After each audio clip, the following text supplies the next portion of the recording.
नमस्कार विद्यार्थी मित्रांनो, स्वागत आहे तुमचं पेपर सिरीजच्या पार्ट 3 मध्ये।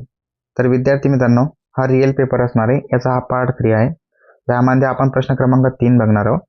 त्या अगोदर तुम्हाला एक रिक्वेस्ट करू इच्छितो, अजूनही व्हिडिओला लाईक केलं नसेल तर लाईक करा, अर्जंटमध्ये करा, लवकर करा आणि एक हाईपचं बटन दाबा। फक्त एवढंच मागत आहे, ठीक आहे। एक व्हिडिओला लाईक करा, एक हाईपचं बटन दाबा।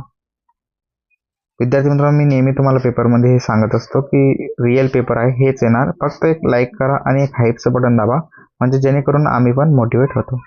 आपण बघत आहोत इयत्ता 8वीचा 11 एप्रिलला होणारा पॅटचा मराठीचा पेपर, ज्यामधला आपण प्रश्न क्रमांक 3 बघत होतो। जसा तसा तुम्हाला पेपरमध्ये बघायला मिळणार आहे।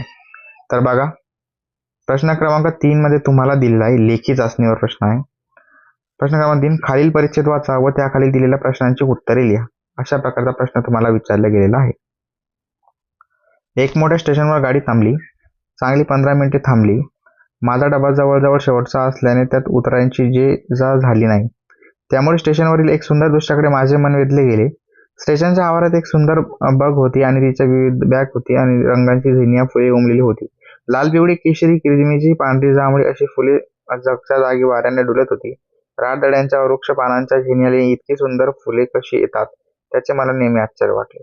पारिजातकाचेही तसेच नाही का? पारिजातकाचा बुंदा, पाने, डिक्षा ही सर्व एकंदरीत खळबळ, करकरीत, रक्षसपण, पारिजातकाचे फूल, नाजूकपणा, सौंदर्य नि सुंदर यांचा नमुना पाहून घ्यावा, तसे जिन्याच्या मनात येईल तसल्या त्या सुंदर बहुरंगी व बहुढंगी फुलांवर तितके सुंदर बहुरंगी व बहुढंगी फुलपाखरे उडत होती, मकरंदाचा स्वाद घेत होती। तर बघा, हा पॅरेग्राफ दिलाय, मी तुम्हाला वाचून दाखवलेला आहे।